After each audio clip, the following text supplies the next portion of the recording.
आंबेडकरांनी जे दिलेलं आहे ते जसंच्या तसं तुमच्या समोर सादर केलेलं आहे। आणि जे विवादित आहे, प्राचीन काळातील इतिहासातला प्रत्येक मुद्दाच विवादित आहे, त्याचेही स्पष्टीकरण आपण भविष्यात वेळोवेळी योग्य वेळी योग्य ठिकाणी करणारच आहोत। ते मुद्दे आपण सोडणार नाहीत। पण इथे फक्त जे बाबासाहेबांनी सांगितली, जी बाबासाहेबांची भूमिका आहे ती फक्त आपण स्पष्ट करण्याचा प्रयत्न केलेला आहे। आणि बाबासाहेबांची भूमिका आहे, बाबासाहेबच म्हणतात की इतिहासात जर काल्पनिक असेल तर त्याच्यात किती काल्पनिक गोष्टी टाकलेल्या असतात हे आपण लक्षात घेतलं पाहिजे। त्या नेमक्या काय काय काल्पनिक गोष्टी आहेत आणि मूळ भारताचा इतिहास काय आहे हे शोधण्याची संपूर्ण जबाबदारी ही बाबासाहेब आंबेडकरांनी त्यांच्या अनुयायावरती टाकलेली आहे। या ग्रंथाच्या पहिल्या प्रकरणामध्ये हेही आपण लक्षात घेतलं पाहिजे।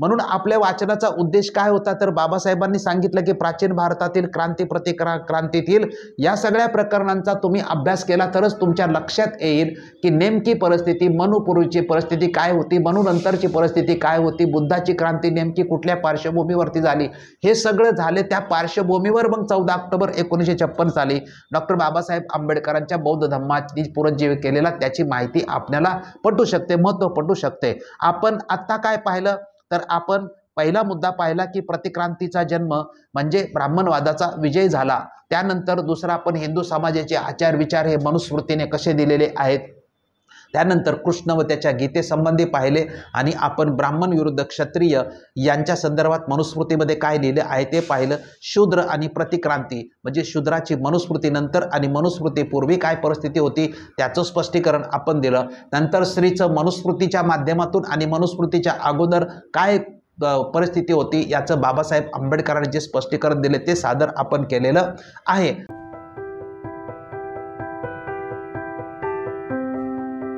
बौद्ध धम्माचे प्रवर्तक तथागत भगवान गौतम बुद्ध, बौद्ध धम्माला अजरामर करणारा प्रियदर्शी राजा धम्माशोक आणि भारतातील बौद्ध धम्माचे पुनरुज्जीवक विश्वरत्न बोधिसत्व डॉक्टर बाबासाहेब आंबेडकर या महापुरुषांच्या विचार, स्मृती व कार्याला विनम्र अभिवादन। उपस्थित धम्मबंधू भगिनी आणि धम्मसंहिता यूट्यूब चॅनलवर हा कार्यक्रम पाहणाऱ्या व ऐकणाऱ्या सर्व धम्मबंधू भगिनींना माझा सप्रेम जय भीम, नमो बुद्धाय।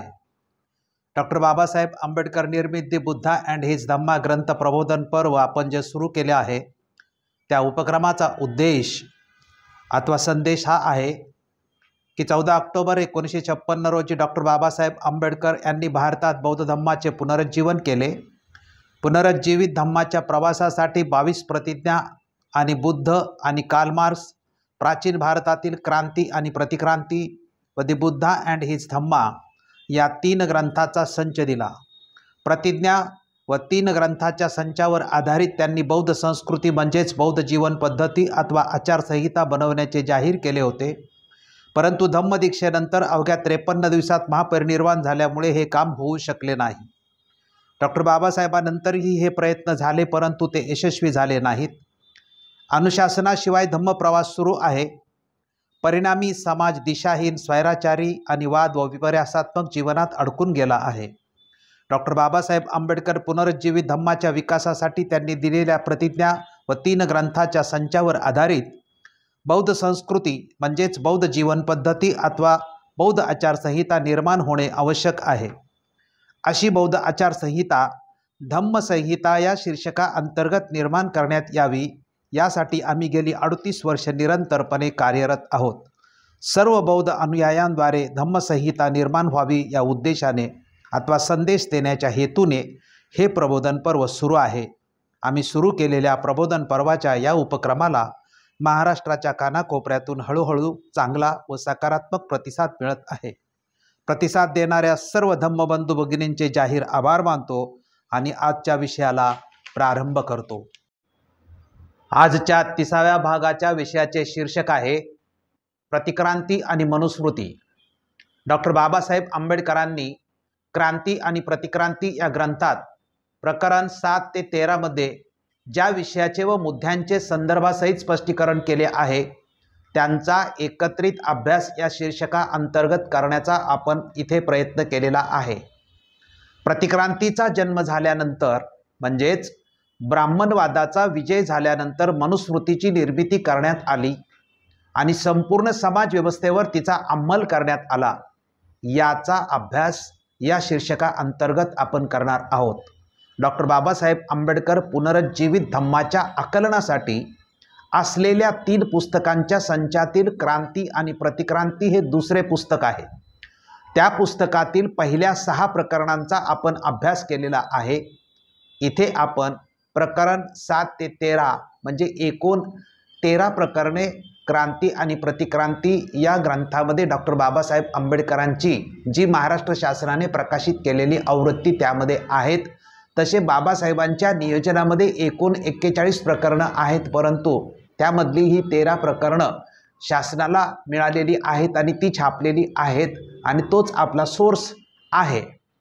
या विषयाची जी मांडणी आहे ती साधारणपणे आपण नेहमीप्रमाणे पहिल्या भागामध्ये की या विषयाचा आधारभूत अथवा संदर्भ ग्रंथ कोणते वापरलेले आहे त्याचं स्पष्टीकरण, त्यानंतर एक विशेष स्पष्टीकरण मी सादर करणार आहे, त्यानंतर विषयाचा उद्देश, या विषयाचा उपयोग काय आणि ऐतिहासिक पार्श्वभूमी असा पहिला भाग, आणि त्यानंतर क्रांती आणि प्रतिक्रांती या ग्रंथामध्ये 7 ते 13 या प्रकरणांच्या मध्ये डॉक्टर बाबासाहेब आंबेडकरांनी ज्या मुद्द्यांचा स्पष्टीकरण केलेलं आहे, संदर्भासहित जे संपूर्ण स्पष्टीकरण केलेलं आहे तो आजचा खरा विषय आहे आणि त्याचं आपण स्पष्टीकरण करणार आहोत। यामध्ये पहिला जो मुद्दा आहे बाबासाहेब आंबेडकरांनी स्पष्ट केलेला आहे की प्रथम प्रतिक्रांतीचा जन्म कसा झाला आणि ब्राह्मणवादाचा विजय कसा झाला।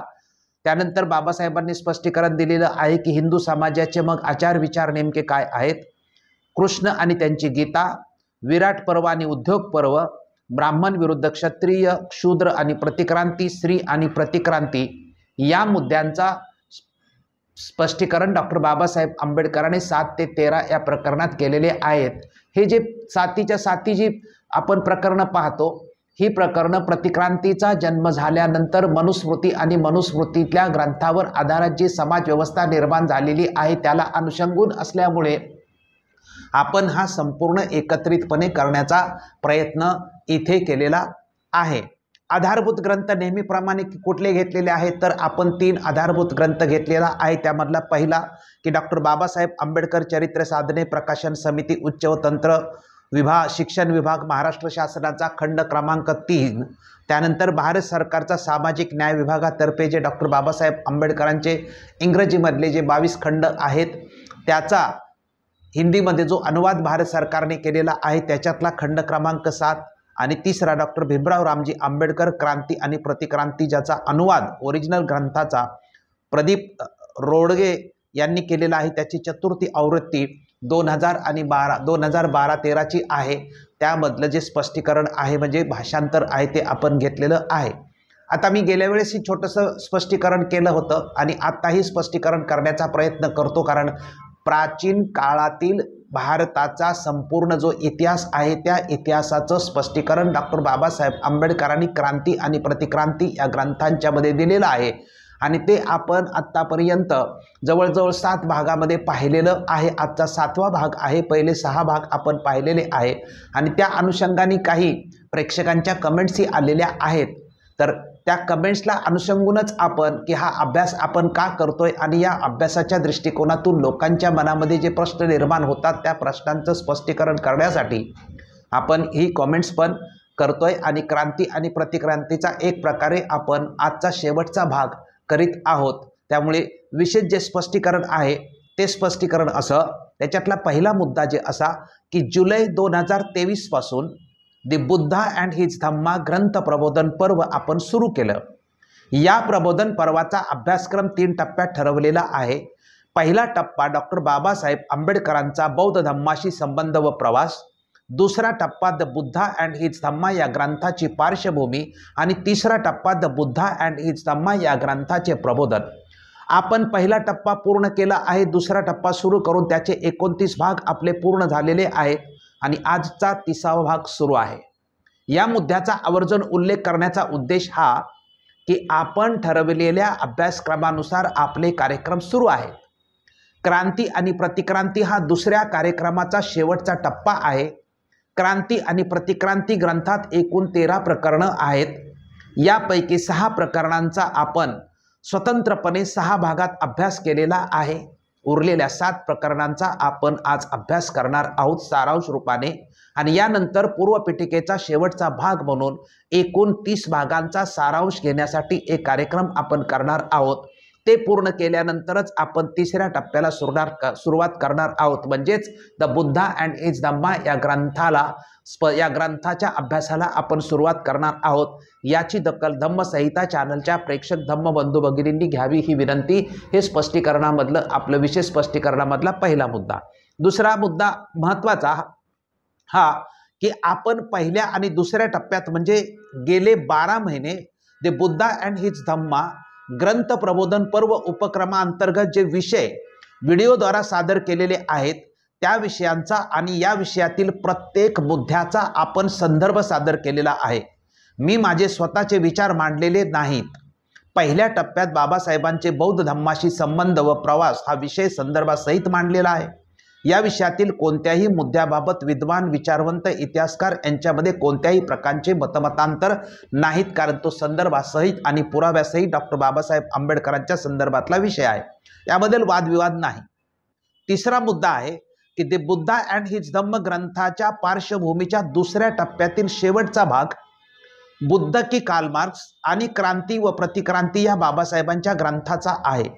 या ग्रंथात जे बाबासाहेबांनी लिहिले ते जसेच्या तसे मराठी अनुवादाच्या माध्यमातून मी तुमच्यासमोर मांडण्याचा प्रयत्न केलेला आहे।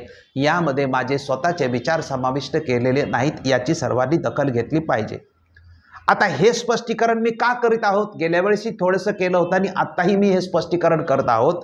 तर हे स्पष्टीकरण करण्याचा उद्देश हा की प्राचीन काळातील इतिहासाबाबत इतिहासकार, विद्वान, लेखक, पुरातत्व इतिहासकार यांच्यामध्ये वादविवाद आहेत, मतमतांतरे आहेत आणि हे सर्व विदित बाब आहे। डॉक्टर बाबासाहेब आंबेडकरांनी सुद्धा क्रांती आणि प्रतिक्रांतीच्या ग्रंथाच्या पहिल्या प्रकरणातच स्पष्ट केलेले आहे की प्राचीन भारताचा प्रचलित इतिहास काल्पनिक आहे। प्राचीन इतिहासावरती ब्राह्मणवादी इतिहासकारांनी काल्पनिकतेचे पांघरून टाकलेले आहे। बौद्ध साहित्याच्या आधारे ते दूर केले पाहिजे, हे बाबासाहेब आंबेडकरांनी सुद्धा स्पष्ट केलेलं आहे। चौथा मुद्दा जो आहे तो असा की प्राचीन भारताच्या इतिहासाबाबत वादविवाद अथवा मतमतांतरे याचाच एक भाग म्हणजे बुद्धाच्या काळात ब्राह्मण आणि ब्राह्मणी व्यवस्था म्हणजेच वैदिक संस्कृती होती की नव्हती, तसेच पुष्यमित्र शुंग हा ब्राह्मण होता की बौद्ध होता, हे प्रश्न सुद्धा विवादित आहेत। या प्रश्नांवर डॉक्टर बाबासाहेब आंबेडकर आणि उत्खननातील पुराव्यांच्या आधारे पुरातत्व इतिहासकारांनी मांडलेली भूमिका ही एकमेकांना पूरक नाही। या दोन्ही प्रश्नांवर बाबासाहेबांची भूमिका क्रांती आणि प्रतिक्रांती ग्रंथामध्ये आहे की बुद्ध काळी वैदिक संस्कृती होती व पुष्यमित्र शुंग हा ब्राह्मण होता अशी आहे। तर दुसऱ्या बाजूला या दोन्ही प्रश्नावर पुरातत्व इतिहासकारांची भूमिका आहे की बुद्ध काळी वैदिक संस्कृती व ब्राह्मण नव्हते, तसेच पुष्यमित्र शुंग हा ब्राह्मण नसून बौद्ध होता अशी आहे। या दोन्ही भूमिका प्रेक्षकांसमोर काही यूट्यूब चॅनलनी सुद्धा मांडलेल्या आहेत, तसेच पुरातत्व इतिहासकारांचे ग्रंथ सुद्धा प्रकाशित झालेले आहेत। आम्ही प्रथम बाबासाहेबांची क्रांती आणि प्रतिक्रांती या ग्रंथातील भूमिका जशीच्या तशी मांडत आहोत व त्यानंतर बुद्ध काळी वैदिक संस्कृती व ब्राह्मण नव्हते, तसेच पुष्यमित्र शुंग बौद्ध होता ही पुरातत्व इतिहासकारांची भूमिकाही मांडणार आहोत। दोन्ही भूमिका सर्व प्रेक्षकांच्या समोर पोहोचणे आवश्यक आहे असे आम्हाला वाटते। दोन्हीपैकी एक भूमिका सांगितली तर दुसऱ्या भूमिकावाल्यांचा गैरसमज होऊन संदेश योग्य जाणार नाही। काळानुसार दोन्ही भूमिका आपापल्या जागी योग्य असू शकतात। अपडेट म्हणजेच अद्ययावत माहिती स्वीकारली पाहिजे, हे तत्व योग्य असले तरी दोन्ही स्पष्टीकरण जाणून घेतल्यानंतरच कोणती स्वीकारायची की नाही याचा निर्णय होऊ शकतो आणि मानसिक गोंधळही टळू शकतो। याचं भविष्यात आपण व्यवस्थित स्पष्टीकरण करणार आहोत। वर्तमान काळात चर्चेला आलेला विषय म्हणजे नालंदा विद्यापीठ कोणी जाळले, असे अनेक विवादित मुद्दे आहेत। अशा सर्व विवादित मुद्द्यांचा स्वतंत्र अभ्यास करण्याची आवश्यकता आहे, ही आमची भूमिका आहे। त्यानुसार भविष्यात अशा सर्व मुद्द्यांचा वेळोवेळी आपण अभ्यास करणार आहोत। का करणार आहोत तर क्रांती आणि प्रतिक्रांती या ग्रंथामध्ये डॉक्टर बाबासाहेब आंबेडकरांनी सांगितलेलं आहे की प्राचीन काळचा इतिहास हा पूर्णपणे आपण व्यवस्थितपणे अभ्यासला पाहिजे आणि त्यातून जे खरं काय आहे ते बाहेर काढलं पाहिजे। आता इथे फक्त एवढे स्पष्ट करावयाचे आहे की क्रांती आणि प्रतिक्रांतीमध्ये जे स्पष्टीकरण डॉक्टर बाबासाहेब आंबेडकरांनी दिलेले आहे ते जसेच्या तसे मराठी अनुवादाच्या माध्यमातून मी तुमच्या समोर आतापर्यंत सादर केलेले आहे आणि आजचा भाग सुद्धा जो बाबासाहेब आंबेडकरांनी सांगितलेला आहे तो मराठीमध्ये तुमच्यापर्यंत सादर करीत आहे। त्यामुळे क्रांती आणि प्रतिक्रांतीतील स्पष्टीकरण अथवा भूमिका ही माझी नसून डॉक्टर बाबासाहेब आंबेडकरांची आहे। कृपया याची आपण नोंद घेतली पाहिजे। क्रांती आणि प्रतिक्रांती हा ग्रंथ सादर करण्याचे उद्देश अथवा कारणे आम्ही प्रत्येक भागामध्ये स्पष्ट केलेली आहेतच, तरीही ते उद्देश आजच्या भागाच्या अनुषंगाने सुद्धा परत तुमच्या समोर मांडण्याचा मी प्रयत्न करणार आहे। कारण प्रत्येक भागामध्ये की क्रांती प्रतिक्रांती ग्रंथाच्या अभ्यासाचा उद्देश काय हाही मी मांडलेला आहे, तसाच आजही मांडतो। त्याच्यातला पहिला उद्देश हा की प्राचीन भारताच्या इतिहासावर ब्राह्मणवादी इतिहासकारांनी जे काल्पनिक आवरण टाकलेले आहे ते दूर करण्यासाठी त्या काळच्या सामाजिक, धार्मिक व आध्यात्मिक स्थितीचा अभ्यास केला पाहिजे, ही डॉक्टर बाबासाहेब आंबेडकरांची भूमिका आहे आणि त्यानुसार आपण हा अभ्यास करीत आहोत। डॉक्टर बाबासाहेब आंबेडकरांनी प्राचीन भारतातील क्रांती आणि प्रतिक्रांती या पुस्तकातील प्रकरण 7 ते 13 मध्ये जे लिहिलेले आहे त्याची माहिती आपण इथे देणार आहोत। डॉक्टर बाबासाहेब आंबेडकरांचा द बुद्धा अँड हिज धम्म ग्रंथ वाचण्यापूर्वी प्रथम हे पुस्तक वाचावे हे सक्तीचे आहे। हा डॉक्टर आंबेडकरांचा संदेश देण्यासाठी आपण क्रांती आणि प्रतिक्रांती ग्रंथाचा अभ्यास करीत आहोत। बुद्ध की मार्स, क्रांती आणि प्रतिक्रांती आणि द बुद्धा अँड हिज धम्मा या 3 ग्रंथाच्या संचाचा एकत्रित अभ्यास केला पाहिजे। हा डॉक्टर आंबेडकरांचा संदेश सांगण्यासाठी आपण बुद्ध की मार्स आणि क्रांती आणि प्रतिक्रांती या ग्रंथाचा अभ्यास तुमच्या समोर सादर केलेला आहे। विषय सादर करण्याचा फायदा काय होईल, प्रत्येक चॅप्टर किंवा प्रत्येक वेळेस प्रत्येक मुद्दा स्पष्ट करताना आपण हेही सांगितले की हा विषय समजून घेतल्यानंतर आपल्याला नेमका त्याचा काय फायदा होईल। तसाच आजचा विषय समजून घेत असताना किंवा हा संपूर्ण क्रांती प्रतिक्रांतीचा विषय समजून घेत असताना आपल्या प्रत्येकाला याच्यातून काय मिळेल किंवा नेमका काय फायदा होईल। डॉक्टर बाबासाहेब आंबेडकरांनी क्रांती आणि प्रतिक्रांती या ग्रंथातील प्रकरण 7 मध्ये म्हणजे 6 पाहिलेले आहेत, आता आपण 7 ते 13 पाहतोय। प्रकरण 7 जे प्रतिक्रांतीचा जन्म, प्रकरण 8 हिंदू समाजाचे आचार विचार, प्रकरण 9 कृष्ण आणि त्यांची गीता, प्रकरण 10 विराट पर्व आणि उद्योग पर्व, प्रकरण 11 ब्राह्मण विरुद्ध क्षत्रिय, प्रकरण 12 शूद्र आणि प्रतिक्रांती आणि प्रकरण 13 स्त्री आणि प्रतिक्रांती या 7 ते 13 प्रकरणांतील विषयावर डॉक्टर बाबासाहेब आंबेडकरांनी जे स्पष्टीकरण केलेले आहे त्याची माहिती आपल्याला इथे संक्षिप्त आणि सारांश रूपाने आपल्याला मिळेल। हा आपला पहिला फायदा। नंतर दुसरी कुठली माहिती मिळेल तर शेवटचा मौर्य राजा बृहद्रथ याची राजहत्या होऊन प्रतिक्रांतीचा जन्म होतो। बुद्धाच्या धम्मक्रांतीला नष्ट करण्यासाठी ही हत्या झाल्याचे अभ्यासाअंती स्पष्ट होते। प्रतिक्रांती यशस्वी झाल्यानंतर तिच्या प्रवासासाठी मनुस्मृतीची निर्मिती केली जाते।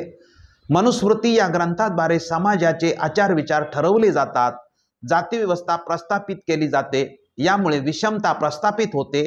याचाच परिणाम म्हणून ब्राह्मण श्रेष्ठ ठरवले गेले, ब्राह्मण क्षत्रिय संघर्ष टोकाचा झाला, शूद्रांना पूर्णपणे गुलाम बनवले, अस्पृश्यांना तर माणूस म्हणून जगण्याचा अधिकारही नाकारला, स्त्रीला शूद्र आणि अस्पृश्यापेक्षाही घृणास्पद मानले गेले, तिला कोणताच अधिकार दिलेला नव्हता। हे सर्व ज्या ग्रंथातील नियमांतर्गत करण्यात आले त्या नियमांचे स्पष्टीकरण बाबासाहेबांनी या 7 प्रकरणामध्ये क्रमाने केल्याची माहिती आपणाला इथे मिळते। क्रांती प्रतिक्रांतीच्या या 7 प्रकरणांचा अभ्यास केल्यानंतर बाबासाहेबांनी मनुस्मृती का जाकारली, मनुस्मृती का जाळली याचे स्पष्टीकरण मिळण्यास आपल्याला मदत होते। प्रतिक्रांतीचा अभ्यास केल्याशिवाय मी 14 ऑक्टोबर 1956 रोजी पुनरुज्जीवित केलेल्या धम्माचे महत्त्व तुम्हाला कळणार नाही, अशी स्पष्ट व ठाम भूमिका द बुद्धा अँड हिज धम्म या ग्रंथाच्या प्रस्तावनेत डॉक्टर बाबासाहेब आंबेडकरांनी मांडलेली आहे, याची प्रचिती येते। हे म्हणजे हे ज्ञान मिळण्याचा फायदा आपल्याला या अभ्यासातून होतो। आता या विषयाची पार्श्वभूमी थोडक्यामध्ये तुमच्या समोर मांडण्याचा मी प्रयत्न करतो। डॉक्टर बाबासाहेब आंबेडकरांनी द बुद्धा अँड हिज धम्मा या ग्रंथासाठी 15 मार्च 1956 रोजी प्रस्तावना लिहिली होती। या प्रस्तावनेतील शेवटच्या भागात बाबासाहेबांनी बुद्ध धम्म समजून घेण्यासाठी बुद्ध की कार्ल मार्क्स, प्राचीन भारतातील क्रांती आणि प्रतिक्रांती आणि द बुद्धा अँड हिज धम्मा या 3 ग्रंथाच्या संचाचा क्रमाने एकत्रित अभ्यास केला पाहिजे म्हणून सांगितले आहे। आणि त्यानुसार आपण बुद्ध की कार्ल मार्क्स याचा अभ्यास केला आहे। त्यानंतर आपण क्रांती आणि प्रतिक्रांती या ग्रंथाचा अभ्यास सुरू करून आज आपण त्याचा शेवटचा भाग करीत आहोत। त्यातील पहिल्या 6 प्रकरणांचा अभ्यास केल्यानंतर उरलेला भाग जो आहे तो आज आपण पाहणार आहोत। प्रतिक्रांती आणि मनुस्मृती या शीर्षका अंतर्गत या 59 प्रकरणातील विषयांचा सारांश रूपाने आपण आज इथे अभ्यास करीत आहोत। या 7 प्रकरणांचा एकत्रित अभ्यास करण्याचे कारण काय, किंवा एवढी सगळी प्रकरणे तुम्ही एकत्रितपणे कशी करू शकता, किंवा याचा सारांश आपण एकत्रितपणे कसा काय अभ्यास करू शकतो, याचेही स्पष्टीकरण तुमच्या समोर मांडण्याची आवश्यकता आहे।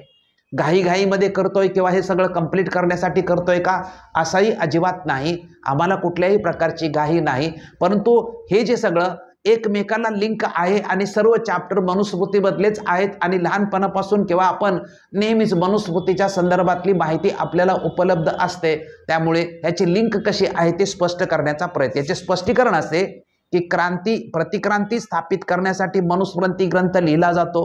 ही सर्व प्रकरणे मनुस्मृती ग्रंथाशी संबंधित अथवा त्यावर आधारलेली आहेत, म्हणून एकत्रित अभ्यास करीत आहोत। उदाहरणार्थ हिंदू समाजाचे आचार विचार मनुस्मृतीच्या आधारावर, ब्राह्मण क्षत्रिय वैश्य शूद्र स्त्री यांच्या संबंधी मनुस्मृतीमध्ये दिलेली व्यवस्था अथवा नियमच बाबासाहेब आंबेडकरांनी या प्रकरणात दिलेले आहेत। यातील पहिलं प्रकरण आहे, म्हणजे या पार्श्वभूमीवर जर आपण अभ्यास करायचा असेल तर बाबासाहेब आंबेडकरांनी जे पहिलं म्हणजे 7वं प्रकरण जे आहे, आपण 6 पाहिलेत, 7वं प्रकरण आहे बाबासाहेब आंबेडकरांनी स्पष्ट केलेलं आहे आणि त्याचं शीर्षक आहे की प्रतिक्रांतीचा जन्म।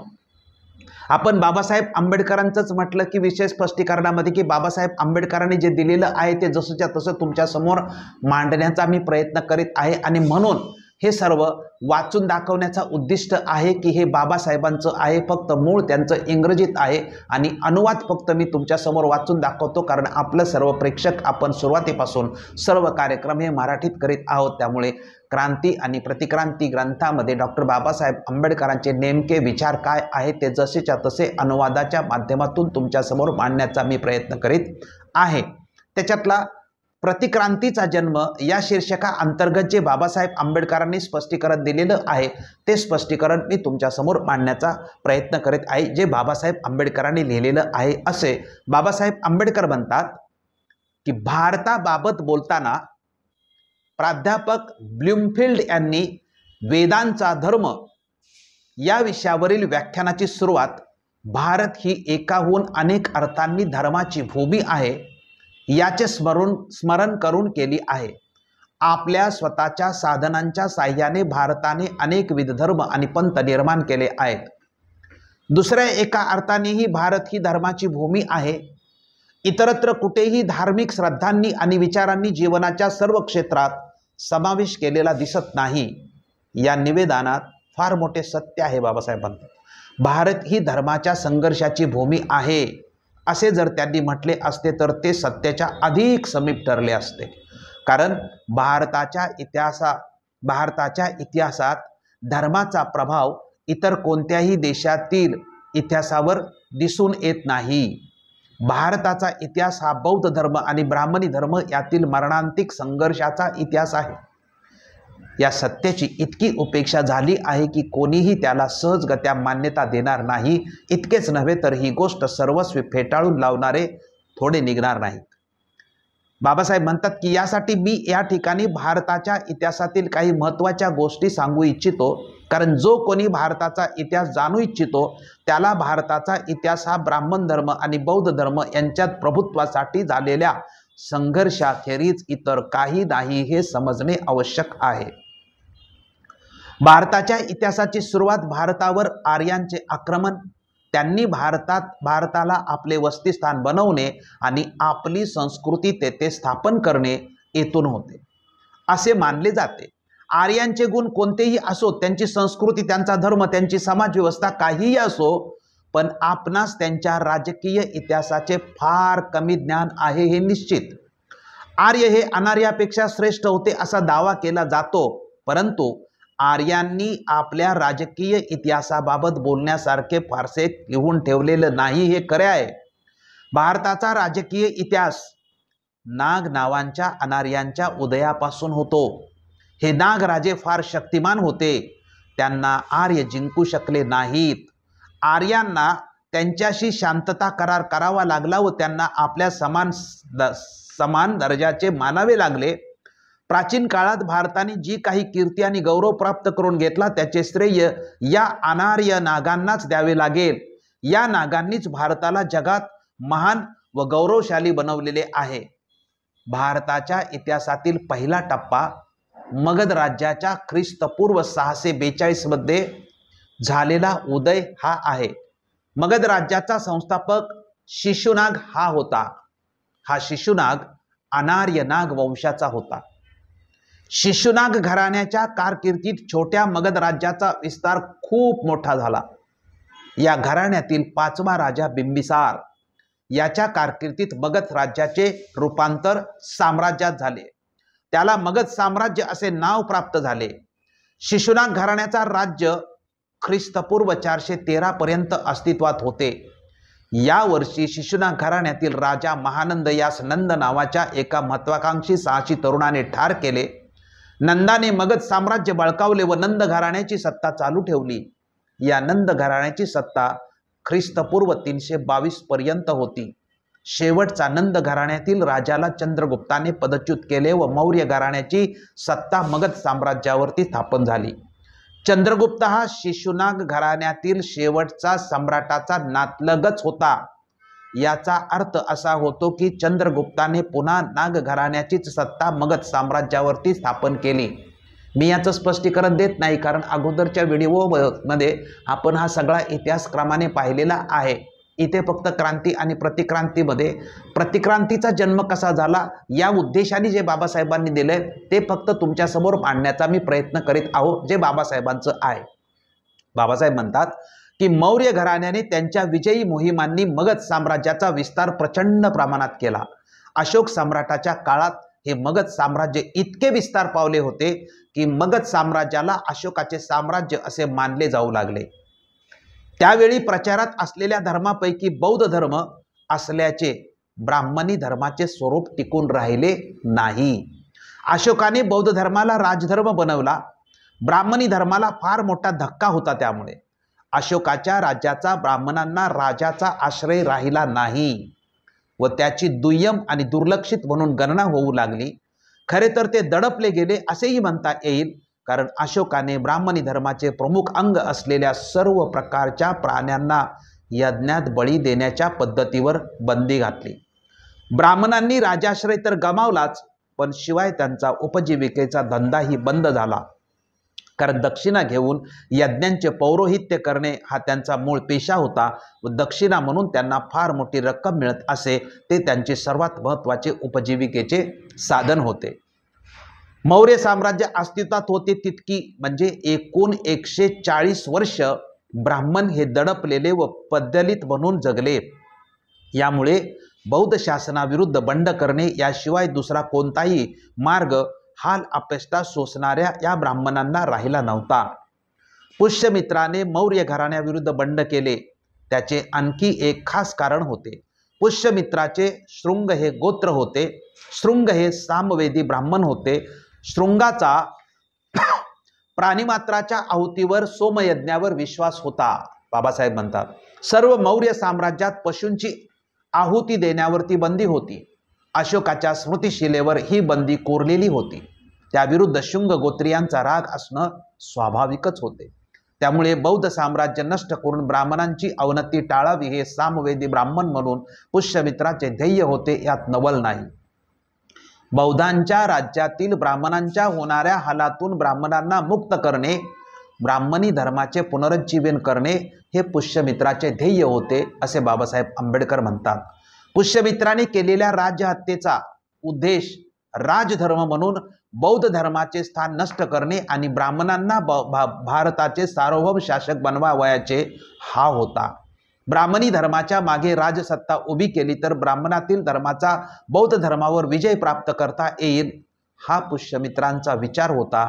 त्याचे आणखी 2 पुरावे येथे देता येतील असे डॉक्टर बाबासाहेब आंबेडकर म्हणतात. आणि पुरावे देताना म्हणतात की पुष्यमित्राचा स्वतःचे वर्तन हा पहिला पुरावा. सत्तेवर येताच अश्वमेध यज्ञ केला. पुष्यमित्राने सत्तेवर आल्यावर बौद्धांवर व बौद्ध धर्मावर भयानक अत्याचाराची विषारी मोहीम सुरू केली, हा याचा दुसरा पुरावा आहे. पुष्यमित्राने प्रत्येक बौद्ध भिक्खूचे शिर आणून देणाऱ्यास 100 सोन्याची नाणी बक्षीस देणारा आदेश काढला होता. आता मनुस्मृतीबद्दल बाबासाहेब काय म्हणतात की ब्राह्मणवादाचा हा देवदूत आहे असं बाबासाहेब आंबेडकर मनुस्मृतीमध्ये म्हणतात. पुष्यमित्राच्या म्हणजे मौर्यांच्या विरुद्ध क्रांतीचे मूळ उद्दिष्ट बौद्ध धर्म नष्ट करून त्यांच्या जागी ब्राह्मणी धर्म प्रस्थापित करणे हे होते. याचा पुरावा मनुस्मृतीला कायदा म्हणून दर्जा देण्याची घोषणा हा आहे. मनुस्मृती ही ब्राह्मण समाजातील सर्वात मोठ्या क्रांतीचं प्रतीक आहे. तरीही भारतीय इतिहासकारांना यात यश आलेलं नाही असं बाबासाहेब आंबेडकर म्हणतात. भारताच्या प्राचीन इतिहासात मनु नावाला फार मोठी प्रतिष्ठा आहे. या प्राचीन नावाची प्रतिष्ठा या स्मृतीला लाभावी म्हणून मनु हे नाव त्याला दिलेलं आहे. म्हणजे मनुस्मृती ही मनुने लिहिली असं जे म्हणतात ते अजिबात खरं नाही. आणि त्याचं स्पष्टीकरण बाबासाहेब आंबेडकर देतात की मनुस्मृती या ग्रंथाचं जे नाव मनुस्मृती आहे आणि ती कोणी लिहिलेली आहे याचं स्पष्टीकरण इथे बाबासाहेब आंबेडकर देतात. याच्यापूर्वी आपण स्पष्टीकरण दिलेलं आहे, पण अजूनही पुन्हा आपल्या लक्षात यावं यासाठी बाबासाहेब म्हणतात की भारताच्या प्राचीन इतिहासात मनु नावाला फार मोठी प्रतिष्ठा आहे. या प्राचीन नावाची प्रतिष्ठा या स्मृतीला लाभावी म्हणून मनु हे नाव त्याला जोडण्यात आले आहे. हा लोकांना फसवण्यासाठी केलेला बनाव आहे, हे संशयातीत आहे. मनुस्मृतीवर प्राचीन काळाच्या रीतीप्रमाणे भृग घराण्याच्या नावाची सही आहे. भृगूने रचलेली संहिता मनुची धर्मसंहिता हे या ग्रंथाचे खरे शीर्षक आहे. या संहितेच्या प्रत्येक प्रकरणाच्या शेवटी भृगूचे नाव आहे. त्यामुळे आपणाला या संहितेच्या लेखकाच्या घराण्याचे नाव माहीत झाले आहे. या ग्रंथात त्याचे स्वतःचे नाव कोठे सांगण्यात अथवा उल्लेखण्यात आलेले नाही, परंतु तरीही ते अनेकांना माहीत होते. इसवी सनाच्या 4थ्या शतकामध्ये नारद स्मृतीच्या लेखकाला हे नाव माहीत होते आणि त्यांनी हे गुप्त नाव प्रकट केले. नारदाच्या माहितीप्रमाणे मनुस्मृतीचा लेखक सुमती भार्गव हा आहे. सुमती भार्गव हे दंतकथेतील नाव अजिबात नाही. ती ऐतिहासिक व्यक्ती असली पाहिजे, कारण मेघतिथी या भाष्यकाराने मनु हे एका व्यक्तीने धारण केलेले नाव आहे असे म्हटलेले आहे. याप्रमाणे मनु हे नाव सुमती भार्गव या व्यक्तीने धारण केलेले नाव होते व ही व्यक्ती मनुस्मृतीची लेखक होती. म्हणजे मनुस्मृतीच्या लेखकाचं नाव काय तर सुमती भार्गव. पुष्यमित्राने मौर्यांच्या बौद्ध शासनाविरुद्ध ब्राह्मणी क्रांतीची तत्वे ग्रंथित करणाऱ्या मनुस्मृतीला कायद्याचे स्वरूप दिले. ब्राह्मणी व्यवस्थेचे मनुस्मृती हे स्वरूप होते आणि पुष्यमित्राची क्रांती ही वैयक्तिक साहता नसून ती ब्राह्मणी संस्कृतीच्या स्थापनेसाठी केलेली होती. ही डॉक्टर बाबासाहेब आंबेडकरांची भूमिका आहे. ती जशीच्या तशी मी तुमच्यासमोर मांडलेली आहे. त्यानंतर मनुस्मृतीवरती आधारित जे हिंदू समाजाचे आचार विचार आहेत, म्हणजे पुष्यमित्राने जी क्रांती केली आणि ती क्रांती केल्यानंतर ब्राह्मणी व्यवस्था प्रस्थापित करण्यासाठी एक ग्रंथ बनवला आणि त्या ग्रंथामध्ये मग संपूर्ण समाज व्यवस्थेचे आचार विचार जे आहेत ते नेमके आचार विचार म्हणजे मग त्यांनी जाती व्यवस्था निर्माण केली असेल, ब्राह्मण क्षत्रिय वैश्य शूद्र हे जे सगळं निर्माण केलं आणि संपूर्ण म्हणजे जीवन व्यवस्था कशी केली की ब्राह्मण क्षत्रिय वैश्य आणि शूद्र आणि पुन्हा अस्पृश्य हे जे सगळे आपण मनुस्मृतीचे नियम पाहतो, तर हिंदू धर्माचे आचार विचार म्हणून जो मनुस्मृतीचा ग्रंथ निर्माण झाला तो पुष्यमित्राच्या क्रांतीनंतर संपूर्ण समाज व्यवस्थेला बंधनकारक करण्यात आला होता आणि ते बाबासाहेब आंबेडकरांनी इथे मांडलेलं आहे. ते जसंच्या तसं मी तुमच्या समोर सादर करतो.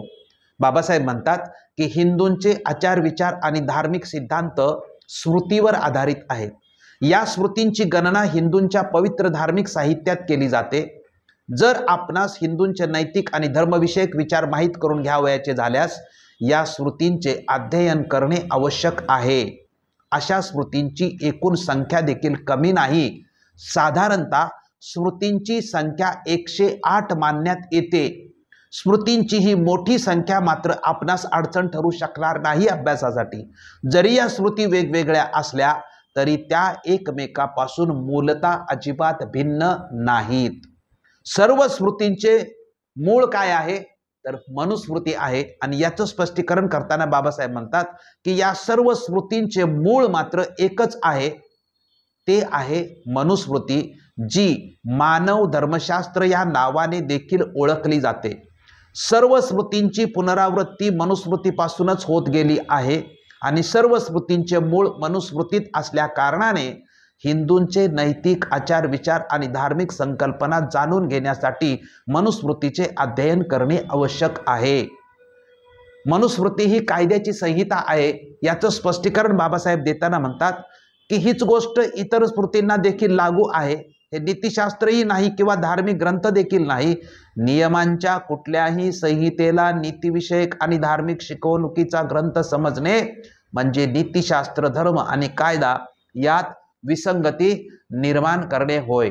प्राचीन काळामध्ये बाबासाहेब आंबेडकरांनी म्हणजे प्रत्येक समाजाची जी आचारसंहिता असते त्या आचारसंहितेचं प्राचीन काळामधलं जे स्वरूप कसं आहे त्याचं स्पष्टीकरण करताना म्हटलेलं आहे की प्राचीन काळात कायदा आणि धर्म हे एकच होतं. म्हणजे कायदा वेगळा आणि धर्म वेगळा असं मात्र प्राचीन काळामध्ये नव्हतं. आणि त्याचं स्पष्टीकरण करताना बाबासाहेब आंबेडकर म्हणतात की धर्माला कायद्यापासून वेगळं करणं हे आधुनिक समाजाचं कृत्य आहे, ते प्राचीन काळामध्ये अजिबात नव्हतं. प्राचीन काळात कायदा आणि धर्म एकच होते. हे प्रोफेसर मॅक्स मुल्लर आणि सर हेनरी मॅन्स यांनी पटवून दिलेले आहे. प्राचीन काळात दैवी शक्तीच्या रूपात धर्म हा जीवनाच्या प्रत्येक अंगाशी आणि सामाजिक संस्थांशी जोडलेला असे. सर हेनरी मॅन्सच्या मते धर्म ही एक अलौकिक सत्ता असून तिचा उद्देश प्रमुख संस्था, राज्य, जाती आणि परिवार इत्यादींची पवित्रता कायम ठेवून परस्परांना जोडणे हे असे आहे.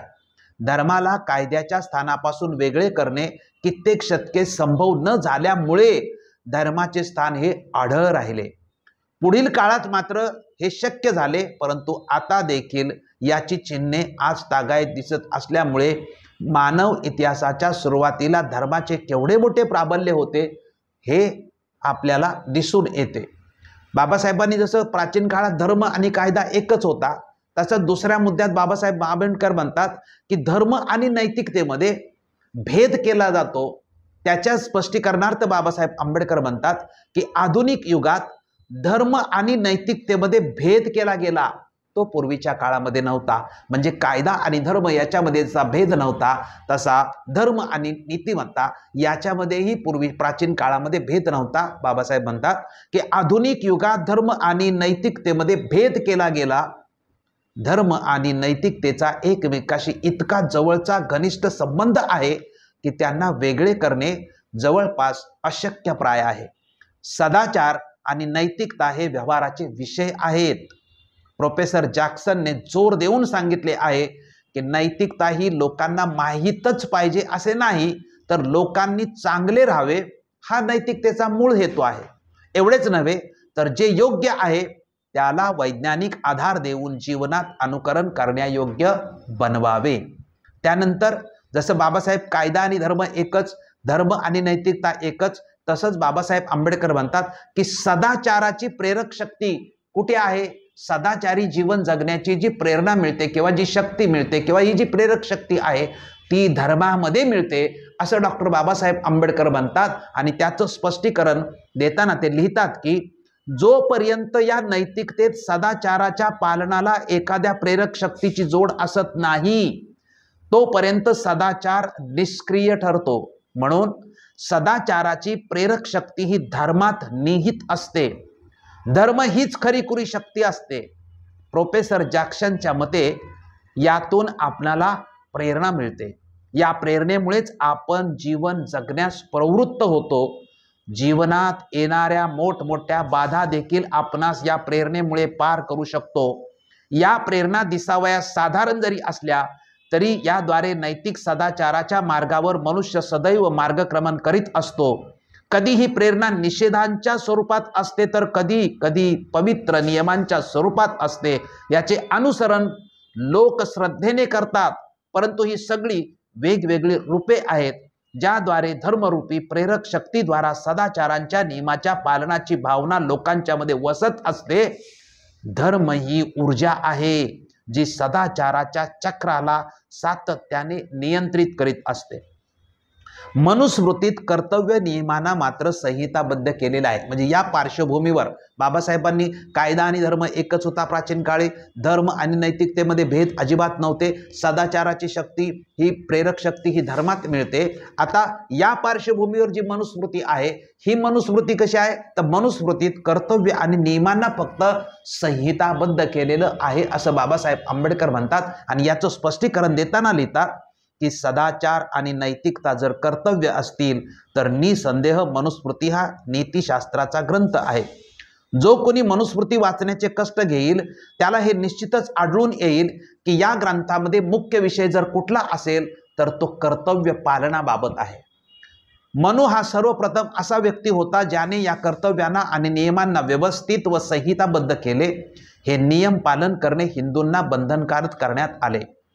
वर्णाश्रम धर्म व सुधारक धर्म, बघा बाबासाहेब आंबेडकर स्पष्टीकरण कसं देतात की वर्णाश्रमाचा धर्म आणि सुधारक धर्म याच्यातला फरक बाबासाहेब आंबेडकर स्पष्ट करताना लिहितात की मनु हा वर्णाश्रम धर्म आणि सुधारक धर्म यात भेद करतो.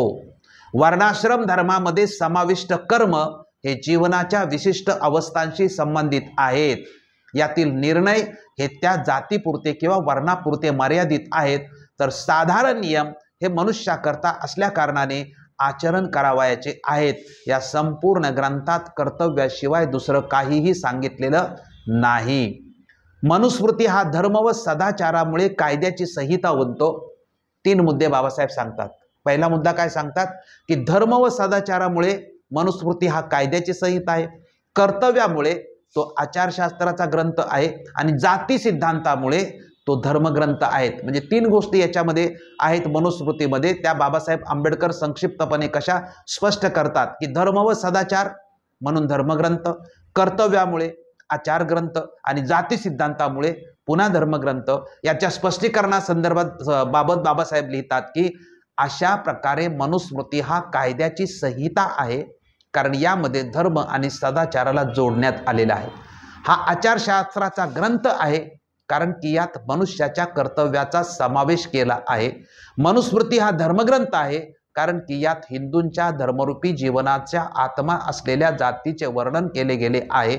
या नियमांचे उल्लंघन केले गेल्यास दंडाचे प्रावधान असल्याचे मनुस्मृतीमध्ये कायद्याची संहिता आहे. या सर्व बाबी लक्षात घेतल्यास हिंदूंच्या आचार विचारांच्या आदर्शांना आणि त्यांच्या धार्मिक संकल्पना माहीत करावयाचे असल्यास मनुस्मृतीचा सहारा घेणे आवश्यक ठरते. याचे तात्पर्य हेच आहे की मनुस्मृतीने जातीच्या सिद्धांतांना निर्धारित केले आणि हिंदू धर्माच्या मुळाशी जाती आहेत, तेव्हा मनुस्मृतीला धर्मग्रंथ म्हणून स्वीकारणे आवश्यक आहे. म्हणजे मनुस्मृतीची पार्श्वभूमी म्हणजे प्राचीन काळी काय परिस्थिती होती, धर्म आणि कायदा एकच होतं किंवा नैतिकता आणि धर्म एकच होतं, सदाचार याच्या पार्श्वभूमीवर जो ग्रंथ निर्माण झाला आणि त्या ग्रंथाच्या माध्यमातून आचार विचार हा बाबासाहेब आंबेडकरांनी क्रांती आणि प्रतिक्रांती या ग्रंथामध्ये छापलेलं हे 8वं प्रकरण आहे ते तुमच्या समोर सादर केलं. 9वं जे प्रकरण आहे आणि त्यामध्ये कृष्ण आणि त्यांची गीता म्हणजे मनुस्मृतीनंतर गीता, गीतेचं पण आपण स्पष्टीकरण यापूर्वी सविस्तर पाहिलेलंच आहे. जे ब्राह्मणी साहित्य आहे त्या ब्राह्मणी साहित्यामध्ये गीतेचा संपूर्ण स्पष्टीकरण पाहिलेलं आहे. इथं फक्त संक्षिप्त स्वरूपामध्ये तुमच्या समोर हा बाबासाहेब आंबेडकरांनी पुन्हा ते मांडलेलं आहे ते मी मांडतो. बाबासाहेब आंबेडकर गीतेबाबत म्हणतात की प्राचीन भारतीय साहित्यात गीतेचे कोणते स्थान आहे. ख्रिश्चन धर्माचा बायबल हा जसा धर्मग्रंथ आहे तसेच तो हिंदू धर्माचा धर्मग्रंथ आहे काय. हिंदू या ग्रंथाला धर्मग्रंथ मानतात का? जर गीता हा धर्मग्रंथ आहे तर तो काय शिकवण देतो, कोणत्या सिद्धांताचे गीता प्रतिपादन करते, या विषयावर विद्वानांच्या मध्ये मतभेद आहेत आणि हे मतभेद पाहत वाचकास आश्चर्य वाटणार नाही. याचं मी जास्त स्पष्टीकरण करत नाही. बोटलिंक यांचं बाबासाहेब उदाहरण देतात, गोरबे यांचं उदाहरण देतात, तेलंग यांचं उदाहरण देतात आणि बाबासाहेब आंबेडकर लिहितात की गीतेमध्ये एकूण 18 अध्याय आहेत. त्यामधले पहिला 1 ते 6 मध्ये ज्ञानमार्ग आहे, 7 ते 12 मध्ये कर्ममार्ग आहे आणि 13 ते 18 मध्ये भक्त मार्गाचा उपदेश केलेला आहे. गीतेमध्ये बाबासाहेब आंबेडकर म्हणतात की सिद्धांत जे आहे त्यातला पहिला सिद्धांत आहे तो म्हणजे युद्धाचे समर्थन. बाबासाहेब म्हणतात की सर्वप्रथम गीतेमध्ये कुठली बाब पाहायला मिळत असेल तर ती म्हणजे युद्धाचे समर्थन होय.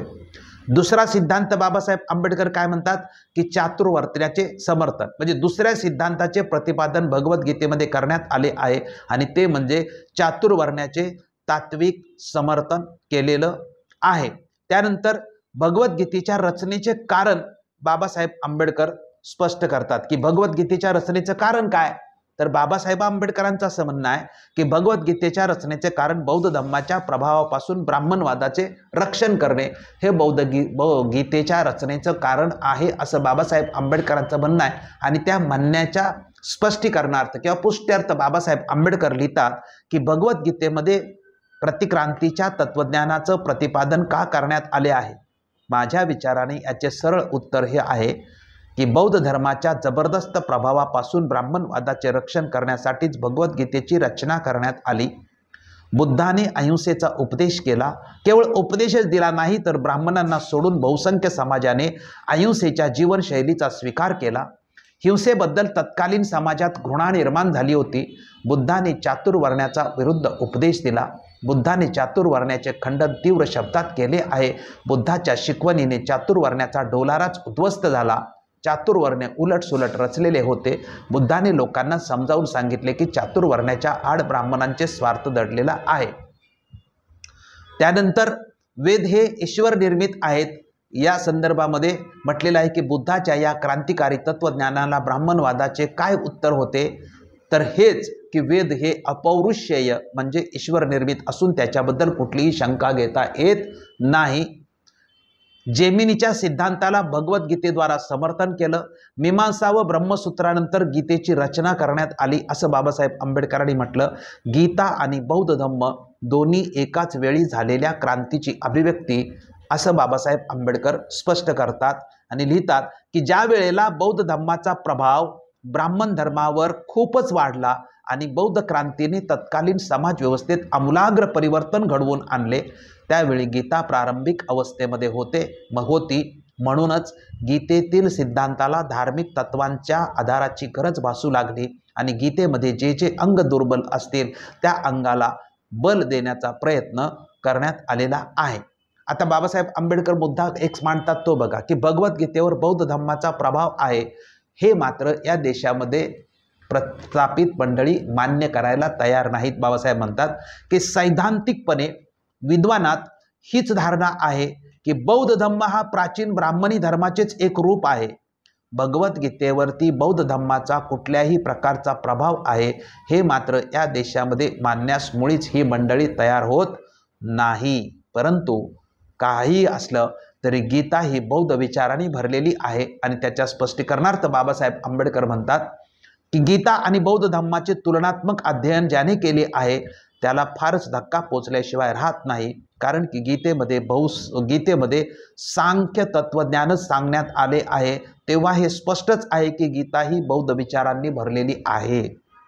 विचारांबरोबर भाषेचीही समानता आहे. त्याबद्दल बाबासाहेब म्हणतात की ही समानता केवळ विचारांचीच नाही तर भाषेंची देखील आहे. काही उदाहरणे सुद्धा स्पष्ट करता येऊ शकतात. त्या उदाहरणा देताना बाबासाहेब आंबेडकर म्हणतात की ब्रह्मनिर्वाण पदाचे 5 घटक सांगितलेत गीतेमध्ये. भगवद्गीतेमध्ये ब्रह्मनिर्वाणावर विवेचन केले आहे. एखादा व्यक्ती ब्रह्मनिर्वाण पदाला केव्हा पोचतो याबद्दल गीतेत म्हटलेलं आहे आणि ते 5 घटक सांगितलेले आहेत. त्याच्यातला पहिला घटक श्रद्धा म्हणजे विश्वास, दुसरा घटक व्यवसाय म्हणजे दृढ विश्वास आणि तिसरा स्मृती म्हणजे ध्येय प्राप्ती, चौथा समाधी म्हणजे एकाग्रता आणि 5वा प्रज्ञा म्हणजे अंतर्दृष्टी. गीतेतील निर्वाण सिद्धांत हा महापरिनिर्वाण सूत्रातील आहे असं बाबासाहेब आंबेडकर म्हणतात। तसंच खरा भक्त कोण याचा सिद्धांत सुद्धा महाप्रधान आणि 23 सूत्रातून घेतलेला आहे असं डॉक्टर बाबासाहेब आंबेडकर म्हणतात। सारांश बौद्ध धम्माच्या सूत्रावरती गीतेची रचना आहे असा बाबासाहेब आंबेडकरांचं अनुमान आहे आणि त्या संदर्भात बाबासाहेब म्हणतात की सारांश स्वरूपात आपण हे सिद्ध करून म्हणू शकतो की बौद्ध धम्माच्या सूत्रावरच गीतेची रचना करण्यात आली आहे। जेवढी समानता बौद्ध धम्म आणि गीतेमध्ये आढळते तेवढी इतरत्र कुठेही आढळत नाही। विद्वानांनी बौद्ध धम्माचे हे ऋण मान्य केलं पाहिजे। गीतेच्या संदर्भात आपण सविस्तर अगोदर माहिती घेतलेलीच आहे। इथं फक्त या प्रकरणाच्या उद्दिष्टाने आपण ही माहिती थोडक्यात जी बाबासाहेबांनी मांडली ती तुमच्यासमोर मांडण्याचा प्रयत्न केलेला आहे। त्यानंतर विराट पर्व आणि उद्योग पर्व याची काही इथं अभ्यास करण्याची आपल्याला किंवा स्पष्टीकरण देण्याची गरज आपल्याला भासत नाही। त्यामुळे आपण ब्राह्मण विरुद्ध क्षत्रिय असं 11वं प्रकरण जे आहे त्या 11व्या प्रकरणामध्ये बाबासाहेब आंबेडकरांनी ब्राह्मण विरुद्ध क्षत्रिय हा जो संघर्ष आहे आणि त्याच्या संदर्भातले जे नियम आहेत ते मनुस्मृतीमध्ये कशा पद्धतीने लिहिलेले आहेत किंवा मनुस्मृतीमध्ये ही कशी व्यवस्था आहे आणि हा कसा संघर्ष दाखवलेला आहे ते बाबासाहेब आंबेडकरांनी सांगितलेलं आहे, स्पष्ट केलेलं आहे। बाबासाहेब आंबेडकर या संदर्भामध्ये लिहितात की ब्राह्मण विरुद्ध क्षत्रियामध्ये अनेकदा रक्तपात झालेले आहेत आणि त्याच्या स्पष्टीकरणार्थ सांगतात की हिंदूंच्या धर्मग्रंथात ब्राह्मणाविरुद्ध क्षत्रिय यामध्ये संघर्षाची वर्णने अनेक ठिकाणी मिळतात।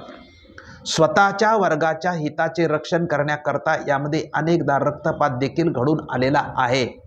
त्याच्यातलं पहिलं उदाहरण सांगतात वेन राजाचं। वेन राजाबद्दल बाबासाहेब लिहितात की सर्वप्रथम उल्लेख वेन राजाचा येतो। वेन हा यज्ञकर्माच्या विरुद्ध होता। वेनापासून ब्राह्मणांना यज्ञकर्मात बाधा येत होती तेव्हा मारीचा या ऋषीच्या नेतृत्वात सर्व मोठमोठ्या ऋषींना त्याला पकडून रगडले। त्यातून निषित याची उत्पत्ती झाली। हाच निषाद वंशाचा प्रवर्तक होता आणि याच निषादापासून ढिवर लोकांची उत्पत्ती झाली। त्यानंतर बाबासाहेब आंबेडकर पुरुरवस या राजाचं उदाहरण देतात। त्यानंतर नहुष या राजाचं उदाहरण देतात। त्यानंतर निमी या राजाचं उदाहरण देतात आणि शेवटी वशिष्ठ व विश्वामित्र हे आपण वाचन केलं तरी आपल्याला समजू शकतं हे राजे या विरोधात होते आणि त्याचं स्पष्टीकरण आपण पाहू शकता। शेवट आहे की वशिष्ठ आणि विश्वामित्र याचंही बाबासाहेब आंबेडकरांनी म्हटलेलं आहे की 5वे उदाहरण वशिष्ठ आणि विश्वामित्र यांच्यामधील आहे। वशिष्ठ हा ब्राह्मण पुरोहित होता आणि विश्वामित्र हे एक क्षत्रिय होते। विश्वामित्राची इच्छा ब्रह्मर्षी बनण्याची होती। या संघर्षाचे वर्णन रामायणामध्ये आढळते। विश्वामित्र आणि वशिष्ठ यातील संघर्ष सुदासच्या काळापासून चालत आलेला होता। सुदास हा इक्ष्वाकू वंशातील होता। वशिष्ठ हे सुदासचे कुल पुरोहित होते। वशिष्ठ आणि विश्वामित्र हे परस्परांचे वैरी होते हे दाखविणारे आणखी दुसरी कथा अयोध्येचा राजा अंबरीश यांची आहे। वशिष्ठ व विश्वामित्र हे प्रत्येक बाबतीत एकमेकाचे विरोधक होते हे दाखवणारी शेवटची कथा राजा किल्मिषपाद याच्या संबंधीची आहे। ती कथा महाभारताच्या आदी पर्वात सांगितलेली आहे। क्षत्रिय आणि ब्राह्मण यातील संघर्षात सतत आव्हान देण्यात येत असे। यावरून दिसून येते की या दोन्ही वर्गात द्वेषाचा अग्नी सतत धुमसत होता। राजा निमी याने ब्राह्मणांना घोड्यांच्या रथाला जुंपले आणि त्या ब्राह्मणाद्वारे हा रथ ओढण्यात आला। यावरून हा संघर्ष किती तीव्र होता हे दिसले। क्षत्रिय हे ब्राह्मणांचा किती तिरस्कार करीत याचे हे उत्तम उदाहरण होते।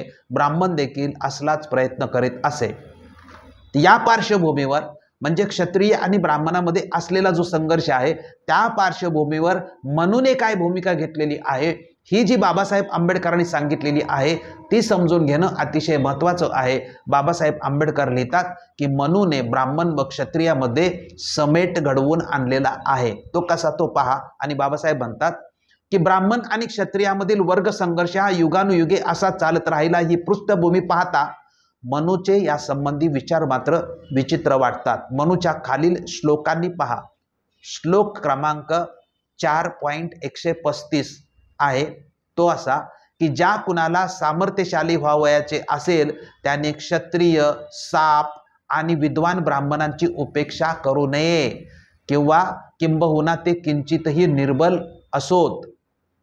त्यानंतर 4.136व्या श्लोकात म्हटलंय की या तिघांनाही धोका संभवत असल्यास ते शत्रूंना पूर्णपणे नष्ट करून टाकतात आणि बुद्धिमान मनुष्याने त्यांच्या मार्गात अवरोध उत्पन्न करू नये.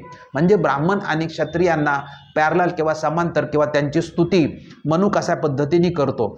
10.322 हा जो श्लोक आहे त्या श्लोकामध्ये ब्राह्मणांशिवाय क्षत्रिय समृद्ध होऊ शकत नाहीत, तसेच क्षत्रियाशिवाय ब्राह्मण देखील समृद्ध होऊ शकत नाहीत.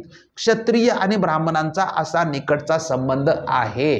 त्यामुळे जो युगानुगे चालत आलेला ब्राह्मण आणि क्षत्रिय संघर्ष आहे तो मनूने अशा पद्धतीने त्यामध्ये समेट घडवून आणण्याचा प्रयत्न केला आणि त्याचं हे श्लोक म्हणून उदाहरण बाबासाहेब आंबेडकर देतात आणि त्याच्या स्पष्टीकरणार्थ म्हणतात की इथे हे स्पष्ट आहे की मनु या दोन्ही वर्गामध्ये समेट घडवून आणण्याच्या प्रयत्नात आहे. मनु कुणाविरुद्ध क्षत्रिय आणि ब्राह्मणामध्ये समेट घडवून आणू इच्छितो. म्हणजे ब्राह्मण आणि क्षत्रियांचा जो समेट घडवून आणला तो नेमका कुणाच्या विरुद्ध, तर ज्या परिस्थितीने मनुला या थरापर्यंत येण्याकरता विवश केले ती परिस्थिती कोणती, आणि ब्राह्मण आणि क्षत्रिय यातील युगानुयुगे चालत आलेले वैर्य, दोघातील वैमनस्य विसरून एकत्र आणणारी परिस्थिती निश्चितच निर्माण झाली पाहिजे. क्षत्रियांची अवैध संतान ही ब्राह्मणापासूनच निर्माण झाली असे म्हणणारे ब्राह्मण हे एखाद्या खालच्या थराला पोचले होते की ते म्हणत ब्राह्मण हे क्षत्रियापेक्षाही युद्धामध्ये श्रेष्ठ आहे. महाभारतकर्त्यांनी वरील प्रमाणे झगड्यांची कहाणी सांगितल्यानंतर त्या झगड्याचा समेट कसा झाला याबद्दलची कथा पुढील प्रमाणे सांगितलेली आहे. ती कथा अशी, ही सर्वांना माहीत असली पाहिजे, ऐकून आपण माहीत आहे, पण त्याचा अधिकृत संदर्भ बाबासाहेब आंबेडकरांच्या क्रांती प्रतिक्रांतीत देतात. बाबासाहेब लिहितात की पृथ्वीला 21 वेळा निक्षत्रिय केल्यानंतर जमदाग्नीचा मुलगा परशुराम सर्व पर्वतामध्ये अत्यंत उत्कृष्ट असलेल्या महेंद्र पर्वतावर तपश्चर्या करू लागला. पृथ्वी निक्षत्रिय झाल्यानंतर मृत क्षत्रियांच्या विधवा बायका ब्राह्मणांच्याकडे येऊन संतती द्या अशी त्यांची प्रार्थना करू लागल्या. जे धार्मिक ब्राह्मण होते व ज्यांच्या मनात विषय वासना लवमात्र नव्हती अशा ब्राह्मणांनी या विधवा स्त्रियांबरोबर योग्य काळी समागम केला. त्यामुळे गरोदर झाल्या व त्यावेळी तेजस्वी क्षत्रिय पुत्र व कन्या झाल्या. यामुळे जमातीचा वंश पुढे चालू झाला. याप्रमाणे ब्राह्मणांनी क्षत्रिय स्त्रियांपासून क्षत्रिय जातींची मोठ्या उत्साहाने उत्पत्ती केली व ती जात पुढे संख्येने वाढत गेली व चिरंजीव झाली. त्यामुळे ब्राह्मणापेक्षा कनिष्ठ अशा 4 जाती उत्पन्न झाल्या असं डॉक्टर बाबासाहेब आंबेडकरांनी क्रांती आणि प्रतिक्रांतीमध्ये संक्षिप्त स्वरूपामध्ये ही कथा सांगितलेली आहे. अशा पद्धतीने ब्राह्मण आणि क्षत्रिय यांचा जो संघर्ष होता त्या संघर्षाला मनूने समेट घडवून आणण्याचा प्रयत्न करून ते त्यांचं नियमावली जी आहे ती मनुस्मृतीमध्ये देण्याचा प्रयत्न केलेला आहे. त्यानंतर जे 12वं प्रकरण आहे या ग्रंथामध्ये ते शूद्र आणि प्रतिक्रांती, म्हणजे ब्राह्मण आणि क्षत्रियांचं आपण पाहिलं. आता शूद्रांच्या संदर्भामध्ये मनुस्मृतीमध्ये काय लिहिलेलं आहे तेही डॉक्टर बाबासाहेब आंबेडकरांनी मनुस्मृतीतल्या श्लोकांच्या उदाहरणाच्या माध्यमातूनच स्पष्ट केलेलं आहे. बाबासाहेब आंबेडकर शूद्रांच्या स्थितीविषयी जे मनूचे नियम आहेत त्याबद्दल लिहितात की मनुस्मृतीचे अध्ययन केल्या शूद्रांच्या स्थितीविषयी मनूच्या नियमात अत्यंत आश्चर्यकारक माहिती मिळेल.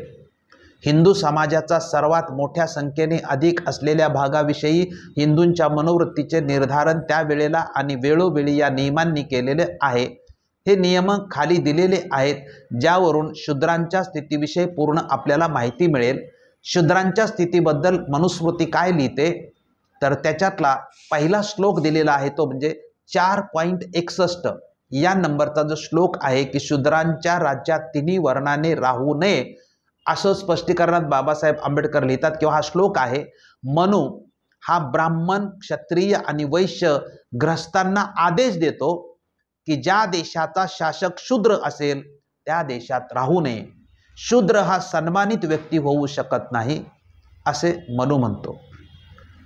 नंतर 11.24 जो श्लोक आहे त्यामध्ये म्हटलेलं आहे की तिन्ही वर्णांच्या स्त्रियांबरोबर संबंध ठेवणे व विवाह शूद्रांना बंदी, म्हणजे स्त्रियांच्या बाबत म्हणजे शूद्रांची, तिन्ही वर्णातल्या स्त्रियांच्या बाबत कुठल्याही प्रकारचा शूद्रांचा संबंध असता कामा नये.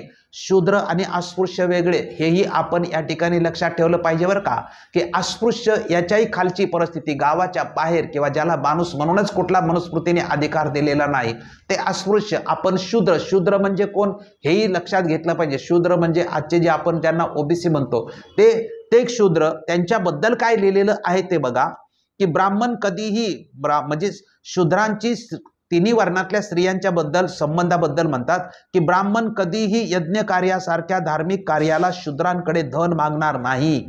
शूद्रावर सर्व प्रकारच्या विवाहांना बंदी घालण्यात आली. तीनही उच्च वर्णाच्या स्त्रियांशी विवाह करण्यास शूद्रांना मनाई करण्यात आली.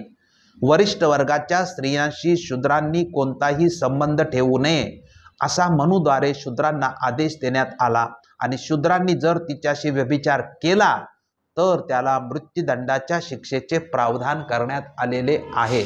आपण याच्यावर अनेक वेळा चर्चा केलेली आहे. इथं फक्त हा कुठला किती नंबरचा श्लोक आहे ते सांगितलं, 11.24. दुसरा श्लोक आहे 8.374. बाबासाहेब आंबेडकर लिहितात, शूद्राने उच्च वर्णाच्या संरक्षित अथवा असंरक्षित स्त्रीशी विवाह केला असेल तर गुन्हा करणाऱ्याचा अवयव कापून टाकावा आणि ती जर संरक्षित असेल तर त्याला ठार करून त्याची मालमत्ता जप्त करावी. 8.20 हा जो श्लोक आहे त्याबद्दल म्हटलेलं आहे की जर एखादा ब्राह्मण जन्माने केवळ ब्राह्मण असेल व त्याने वेदाचे अध्ययन केले असेल वा नसेल तरीही राजाला अशा ब्राह्मणाला न्यायाधीश बनवण्याचा अधिकार आहे. परंतु शूद्र कितीही मोठा विद्वान असला तरी त्याला मात्र तो न्यायदानाचा अधिकार देऊ नये. 8.21 जो श्लोक आहे त्यामध्ये म्हटलं की शूद्राद्वारे न्यायदान करण्यात येणारे राज्य अधोगतीला पोचते. 8.272 हा जो श्लोक आहे त्यामध्ये म्हटलेला आहे की शूद्राने जर उद्दामपणे ब्राह्मणाला धर्मोपदेश देण्याचा प्रयत्न केला तर त्याच्या तोंडात व कानात उकळते तेल टाकावे. 3.156 या क्रमांकाचा जो श्लोक आहे त्यामध्ये म्हटलंय की जो शूद्र शिष्यांना शिक्षण देतो व ज्या शूद्राचा तो शिक्षक होतो तो शूद्रांचा शिक्षक या संबंधाने अयोग्य ठरविला जातो. 4.99 हा जो श्लोक आहे त्यामध्ये म्हटलंय की ब्राह्मणाने शूद्रांच्या उपस्थितीत कधीही वेदपाठ करू नये. 10.129 नंबरचा श्लोक धनसंपत्तीबाबत आहे. धनसंपत्ती जमवण्यास शूद्र समर्थ असले तरी त्याने ती जमवू नये, कारण धनसंपत्ती जमवल्यावर असा शूद्र अहंकारी बनतो. 8.147 हा जो श्लोक आहे त्यामध्ये म्हटलंय की जर एखादा ब्राह्मण आपली जीविकोपार्जन करण्यास असमर्थ असेल तर निसंकोच तो शूद्राची संपत्ती हिसकावून घेऊ शकतो. तर शूद्र केवळ एकच व्यवसाय करू शकतो. याचे 8 प्रकार सांगितले. एकच व्यवसाय म्हणजे काय, तर वरच्या तिन्ही वर्गांची सेवा करणे. 10.121 श्लोकामध्ये म्हटलंय की एखादा शूद्र जर ब्राह्मणांची सेवा करून जगण्यास असमर्थ असेल तर त्याने क्षत्रियांची सेवा करावी, नाहीतर वैश्याची सेवा करून जगावे. ब्राह्मणांची सेवा केल्याने 10.122 ब्राह्मणांची सेवा केल्याने शूद्राच्या सर्व प्रकारच्या इच्छा पूर्ण होतात व या व पुढच्या जीवनात शूद्राला ब्राह्मणांची सेवा केल्याने स्वर्गलाभ होतो. 10.123 मध्ये म्हटलंय की ब्राह्मणांची सेवा करणे हाच शूद्रांसाठी सर्वोत्तम व्यवसाय आहे. शूद्रांना बलपूर्वक सेवा करून घेण्याबाबत सुद्धा नियम केलेले आहेत. 8.143 श्लोक आहे त्यामध्ये म्हटलंय की प्रत्येक ब्राह्मण शूद्राकडून सेवा करून घेण्यासाठी बळजबरी करू शकतो, जरी तो ब्राह्मणांचा गुलाम असो अथवा नसो. 10.125 श्लोक शूद्रांना वाचलेले अन्न व घरातील शिल्लक राहिलेले जुने पुराणे सामान द्यावे. मनूच्या मतानुसार शूद्राने इतरांशी बोलताना आणि व्यवहार करताना गुलामाप्रमाणे आणि विनम्रपणेच राहिलं पाहिजे.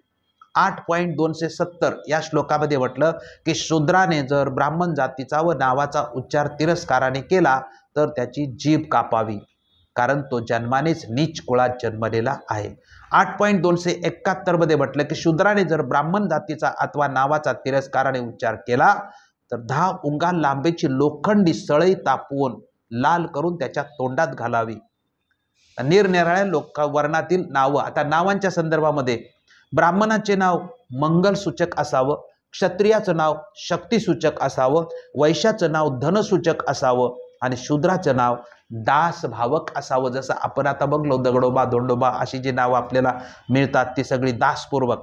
मनुपूर्व काळात आता ही मनुच्या माध्यमातून स्थिती झाली, ही स्थिती आपणा सर्वांना माहीत आहे, परंतु बाबासाहेब आंबेडकर यानंतर जो मुद्दा लिहितात तो मुद्दा आपण सर्वांनी लक्षात घेण्याची आवश्यकता आहे की मनुच्या नंतर ही परिस्थिती निर्माण झाली, परंतु मनुच्या अगोदरची नेमकी स्थिती काय होती हे मात्र कुणीही लक्षात घेत नाही. तो बाबासाहेब आंबेडकर त्याचं स्पष्टीकरण देतात, ते आपण लक्षात घेण्याची आवश्यकता आहे. बाबासाहेब लिहितात की मनुपूर्वी कशी स्थिती होती, तर मनुच्या पूर्वी शूद्रांची स्थिती काय होती. शूद्रांचे वर्णन मनु बाहेरून आलेल्या परकीय अनार्याप्रमाणे करतो.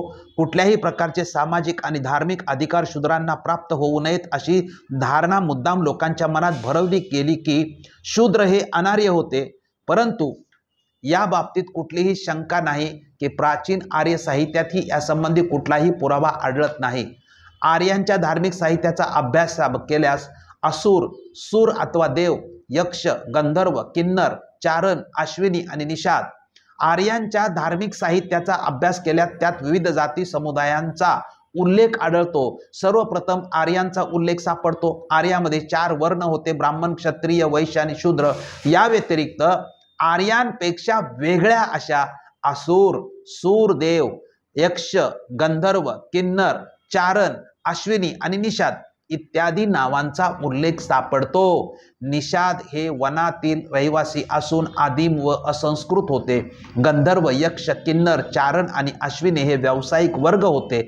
असुर हे सामान्य नाव असून विशिष्ट जनसमुदायांना दिलेले ते नाव आहे. या जनसमुदायांना विभिन्न नावाने ओळखले जाते, जसे दैत्य, दानव, कलंज, कलय्य, कालीन, नाग, निवात, कवच, पुलोम, पिशाच आणि राक्षस ही सर्व एकाच जनसमुदायांची विभिन्न नावं आहेत असे बाबासाहेब आंबेडकर म्हणतात. आपणास 2 समुदायातील प्रमुख देवांची नावं सुद्धा माहीत आहेत. उदाहरणार्थ ब्रह्मा, विष्णू, रुद्र, सूर्य, इंद्र, वरुण आणि सोम इत्यादी. सायणाचार्याच्या भ्रामक लिखाणामुळे बुद्धिमान माणसांना देखील वरील नावाबद्दल भ्रम पडलेला आहे.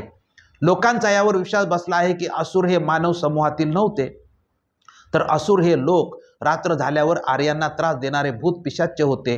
सूर आणि देवांना मात्र नैसर्गिक शक्तीचे प्रतीक म्हणून समजले गेले. आर्यात अशी धारणा आहे की ते गोऱ्या रंगाचे, सरळ नाकाचे व गौरवर्णाचे असून त्यांना याबद्दल अभिमान होतो.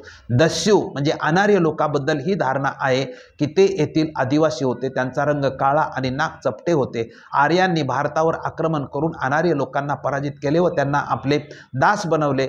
दास या अर्थाने पराजितांना दस्यू हे नाव दिले गेले. आता दस्यू शब्दाबद्दल बाबासाहेब म्हणतात की दस्यू हा शब्द दास या शब्दापासून बनलेला असून तो गुलाम या अर्थाने वापरला जातो. या सर्व धारणा चुकीच्या आहेत. असुर आणि सूर दोघेही आर्य समुदायातील समान लोक होते. दोघांचाही पिता काश्यप होता आणि काश्यप याच्यापासून जन्मलेला दिती पासून ते उत्पन्न झाले व ते दैत्य या आदितीपासून उत्पन्न झाले. हे देव अथवा सूर या नावाने प्रसिद्धीला आले. या दोघांमध्ये पृथ्वीवर आधिपत्य स्थापन करण्यासाठी तुंबळ युद्ध झालेत अशा प्रकारची पौराणिक कथा आहे. निसंशय पौराणिक कथा देखील एक इतिहासच आहे, ज्याला विकृत करून ब्राह्मणाद्वारे सांगण्यात आलेले आहेत. आर्य कोणत्याही एका प्रजातीचे नाव नाही, तो काही लोकांचा समूह आहे.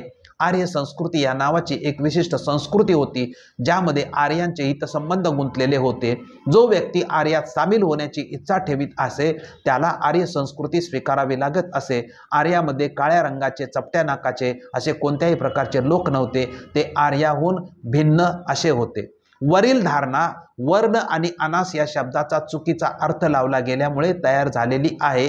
वर्ण या शब्दाचा अर्थ रंग आणि अनास या शब्दाचा अर्थ नाक नसलेला असा करण्यात आला. हे दोन्ही अर्थ चुकीचे आहेत. जाती या अर्थाने वर्ण आणि अन अधिक आस बरोबर मुख किंवा आकृती रहित या अर्थाने अनास असा अर्थ लावला तर आर्य हे रंगाप्रती पूर्वग्रह होते. याला कोणताही आधार सापडत नाही आणि वर्णासंबंधी प्रचलित धारणा ही चुकीच्या कल्पनावर आधारलेली आहे. दस्यू हे वेगळ्या प्रजातीचे नसून आर्य समुदायातील लोक होते. आर्यापेक्षा भिन्न संस्कृतीशी त्यांचा संबंध होता. आर्यांच्या विरोधात्मक धोरणाशी त्यांचा संबंध असल्यामुळे आर्यांनी त्यांना वेगळे नाव दिले. म्हणून दास हे वेगळ्या प्रजातीचे नाव होते हे सिद्ध करणे कठीण आहे असे समजणे देखील चुकीचे आहे की आर्य आक्रमणकारी लोकांनी शूद्रावर विजय प्राप्त केला। प्रथम गोष्ट ही की या गोष्टीचा कोणताही पुरावाच आढळत नाही की आर्यांनी भारताबाहेरून आक्रमण केले व त्यांनी येथील लोकांना गुलाम बनवले। या बाबतीत अनेक पुरावे देता येतील की आर्य हे भारतातील मूळ आहेत की नाहीत। आर्य आणि दस्यूमध्ये युद्ध झाले, वस्तुतः दस्यूंचा शूद्राशी कुठलाही संबंध नाही। दुसरी महत्त्वाची गोष्ट ही की या गोष्टीवर विश्वास ठेवणेही शक्य नाही की आर्य लोक हे शक्तिशाली असून त्यांनी अनार्यांना बळाच्या जोरावर अंकित केले, अशी कल्पना देखील करणे मूर्खपणाचे आहे की कमजोर अशा आर्य लोकांनी शूद्रावर विजय प्राप्त केला। दास व आर्य एकाच प्रजाचे लोक असून सांस्कृतिकदृष्ट्या ते भिन्न होते। दस्यू म्हणजे अनार्य या अर्थाने आर्यापेक्षा वेगळी संस्कृती मानणारे लोक असा होतो। यांनी आर्यांना विरोध केला। शूद्र हे आर्यातीलच लोक असून आर्यांच्या जीवन पद्धतीवर यांचा विश्वास होता। कौटिल्याच्या काळापर्यंत शूद्रांना आर्य मानण्याची परंपरा भारतात कायम होती। शूद्र हे आर्य समुदायातील जन्मजात अभिन्न आणि सन्मानित सदस्य होते। या गोष्टीचा उल्लेख यजुर्वेदातील एका श्लोकात मिळाला असं बाबासाहेब आंबेडकर लिहितात।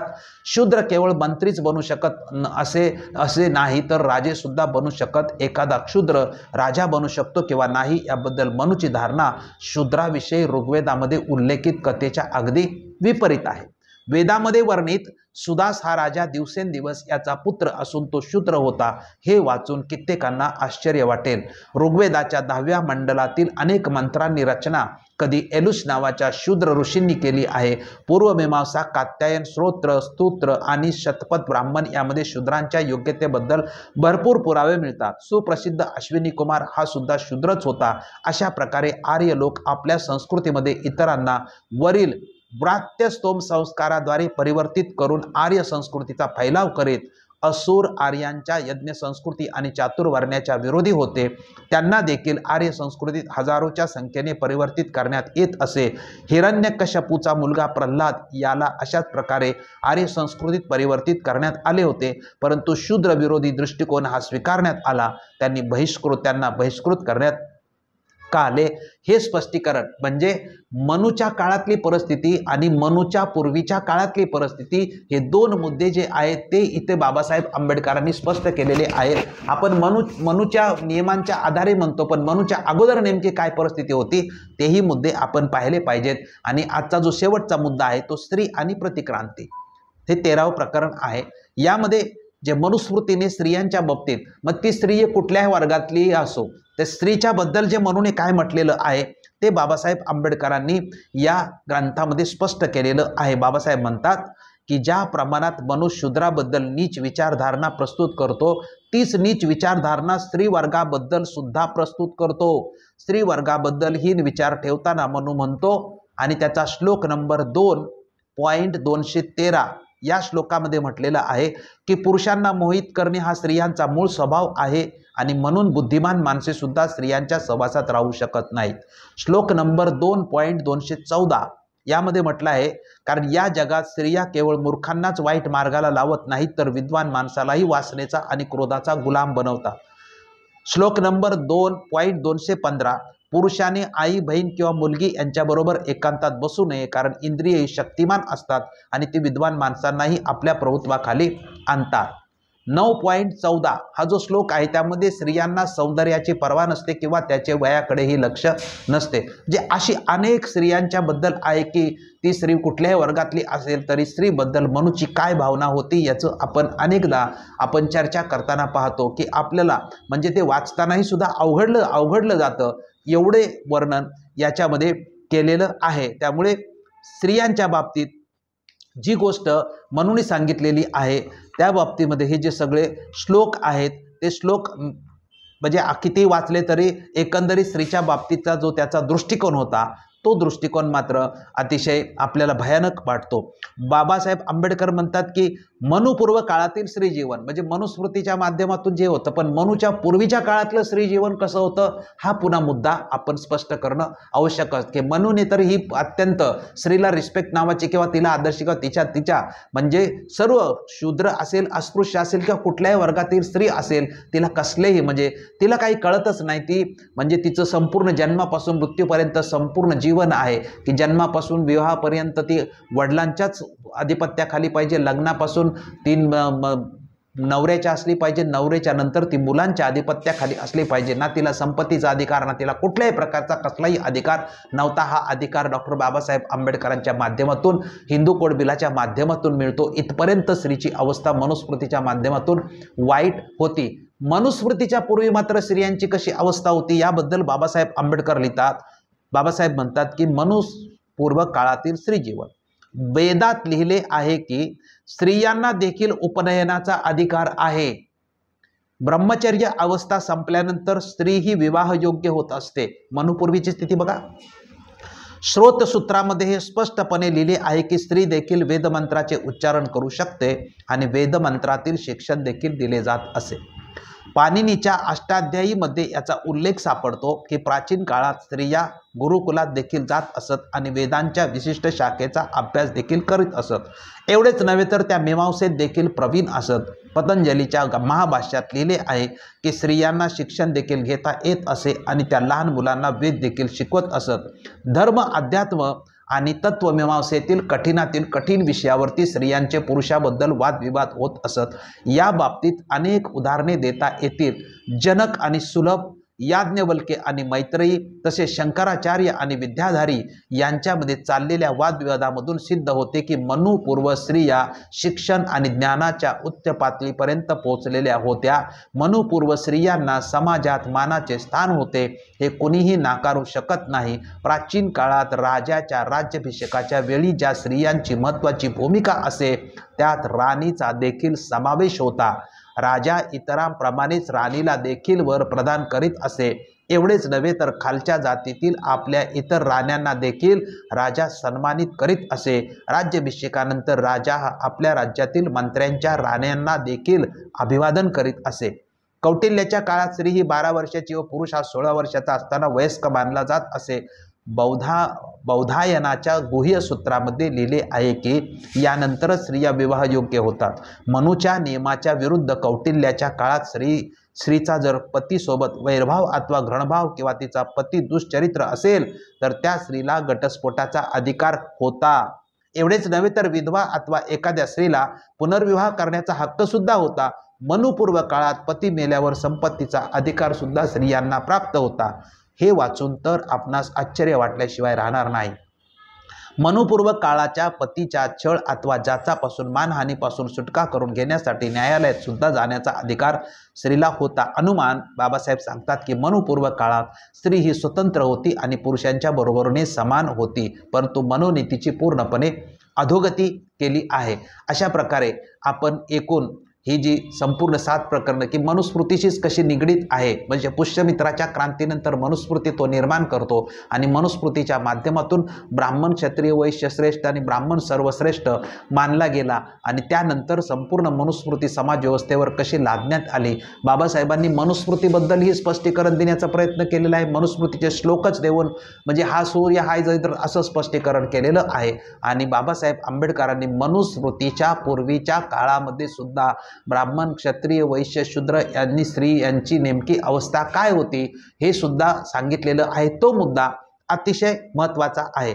सारांशमध्ये आपण आता काय काय पाहिलं तर प्रतिक्रांती आणि अनुमान या विषयाच्या 3 ग्रंथाच्या संदर्भाचे स्पष्टीकरण आपण पाहिलं. विशेष स्पष्टीकरण म्हणजे कोणत्याही विवादित मुद्द्यावर चर्चा न करता फक्त बाबासाहेब आंबेडकरांनी जे दिलेलं आहे ते जसंच्या तसं तुमच्यासमोर सादर केलेलं आहे. आणि जे विवादित आहे, प्राचीन काळातील इतिहासातला प्रत्येक मुद्दाच विवादित आहे, त्याचेही स्पष्टीकरण आपण भविष्यात वेळोवेळी योग्य वेळी योग्य ठिकाणी करणारच आहोत, ते मुद्दे आपण सोडणार नाहीत। पण इथे फक्त जे बाबासाहेबांनी सांगितली, जी बाबासाहेबांची भूमिका आहे ती फक्त आपण स्पष्ट करण्याचा प्रयत्न केलेला आहे। आणि बाबासाहेबांची भूमिका आहे, बाबासाहेबच म्हणतात की इतिहासच जर काल्पनिक असेल तर त्याच्यात किती काल्पनिक गोष्टी टाकलेल्या असतील हे आपण लक्षात घेतलं पाहिजे। त्या नेमक्या काय काय काल्पनिक गोष्टी आहेत आणि मूळ भारताचा इतिहास काय आहे हे शोधण्याची संपूर्ण जबाबदारी ही बाबासाहेब आंबेडकरांनी त्यांच्या अनुयायावरती टाकलेली आहे। या ग्रंथाच्या पहिल्या प्रकरणामध्ये हेही आपण लक्षात घेतलं पाहिजे। म्हणून आपल्या वाचनाचा उद्देश काय होता तर बाबासाहेबांनी सांगितलं की प्राचीन भारतातील क्रांती प्रतिक्रांतीतील या सगळ्या प्रकरणांचा तुम्ही अभ्यास केला तरच तुमच्या लक्षात येईल की नेमकी परिस्थिती, मनुपूर्वीची परिस्थिती काय होती, मनुनंतरची परिस्थिती काय होती, बुद्धाची क्रांती नेमकी कुठल्या पार्श्वभूमीवरती झाली, हे सगळं झाले त्या पार्श्वभूमीवर मग 14 ऑक्टोबर 1956 साली डॉक्टर बाबासाहेब आंबेडकरांच्या बौद्ध धम्माची पुनरुज्जीवन केलेला त्याची माहिती आपल्याला पटू शकते, महत्त्व पटू शकते। आपण आत्ता काय पाहिलं तर आपण पहिला मुद्दा पाहिला की प्रतिक्रांतीचा जन्म म्हणजे ब्राह्मणवादाचा विजय झाला। त्यानंतर दुसरा आपण हिंदू समाजाचे आचार विचार हे मनुस्मृतीने कसे दिलेले आहेत, त्यानंतर कृष्ण व त्याच्या गीतेसंबंधी पाहिले आणि आपण ब्राह्मण विरुद्ध क्षत्रिय यांच्या संदर्भात मनुस्मृतीमध्ये काय लिहिले आहे ते पाहिलं। शूद्र आणि प्रतिक्रांती म्हणजे शूद्राची मनुस्मृतीनंतर आणि मनुस्मृतीपूर्वी काय परिस्थिती होती त्याचं स्पष्टीकरण आपण दिलं। नंतर स्त्रीचं मनुस्मृतीच्या माध्यमातून आणि मनुस्मृतीच्या अगोदर काय परिस्थिती होती याचं बाबासाहेब आंबेडकरांनी जे स्पष्टीकरण दिले ते सादर आपण केलेलं आहे। अशा पद्धतीने आपण ब्राह्मण, क्षत्रिय, शूद्र, स्त्री यांच्या संदर्भामध्ये संपूर्णपणे जी पुष्यमित्राच्या क्रांतीनंतर जी घडलेली परिस्थिती आहे त्या संपूर्ण परिस्थितीचं बाबासाहेब आंबेडकरांच्या ग्रंथातील जे मुद्दे आहेत ते जसेच्या तसे तुमच्यासमोर मांडण्याचा प्रयत्न केला। आपण हा संपूर्ण ग्रंथ अभ्यासलेला आहे आणि त्यासाठी आपण सर्वांनी आम्हाला या अभ्यासक्रम पूर्ण करण्यासाठी सहकार्य केलेले आहे। 2 टप्पे आम्ही पूर्ण केले। पहिला बाबासाहेब आंबेडकरांचा बौद्ध धर्माशी जो संबंध आलेल्या दिवसापासून ते 14 ऑक्टोबर 1956ला बाबासाहेब आंबेडकरांनी धम्माचा स्वीकार केला हा एक अभ्यासक्रम आम्ही पहिल्या 6 महिन्यात पूर्ण केला। आणि नंतरच्या 6 महिन्यामध्ये की बाबासाहेब आंबेडकरांना बुद्ध आणि त्याचा धम्म हा जो ग्रंथ आहे हा ग्रंथ लिहिण्यासाठी जी पूर्वपीठिका आहे म्हणजे हा ग्रंथ लिहिण्याची संकल्पना जेव्हा त्यांच्या मनात आली तेव्हापासूनच्या घटना घडल्या आणि त्या ग्रंथ प्रकाशित होईपर्यंतच्या ज्या घटना आहेत त्या संपूर्ण घटनांचा आपण काय काय घडलेल्या आहेत त्याचे एकूण 30 भाग झालेले आहेत। हे 30 भाग जे आपण पाहिलेले आहेत या 30 भागांचा सारांश जो आहे तो आपण पुढच्या शनिवारी पाहू आणि सारांश संपल्यानंतर मात्र आपण बुद्ध आणि त्यांचा धम्म या ग्रंथाच्या अभ्यासाला आपण सुरुवात करणार आहोत। गेली वर्षभर आपण सर्वांनी आम्हाला हा अभ्यासक्रम पूर्ण करण्यासाठी जे सहकार्य केलेलं आहे तशाच पद्धतीने इथून पुढेही आपण आम्हाला सहकार्य कराल आणि आपण जास्तीत जास्त लोकांनी म्हणजे जे लोक धम्मसंहिता चॅनलवरती आमचा कार्यक्रम पाहतात त्यांनी सबस्क्राईब करून जर मदत केली, आपल्या प्रतिक्रिया देऊन जर मदत आम्हाला केली तर आम्हाला आता 3ऱ्या भागाला जो आम्ही जाणार आहोत ते करण्यासाठी सुद्धा आम्हाला उत्साह होईल। आम्ही संशोधनात्मक आणि जे जे बाबासाहेबांचं आहे तेच तुमच्या समोर स्पष्ट करण्याचा प्रयत्न केलेला आहे। आपण सर्वांनी वर्षभर सहकार्य केलं आणि आजचा कार्यक्रम करण्यासाठी सुद्धा जे सहकार्य केलं त्याबद्दल आपल्या सर्वांचं या ठिकाणी आभार मानतो आणि इथेच थांबतो। धन्यवाद। जय भीम, जय अशोक, जय बुद्ध, जय भारत।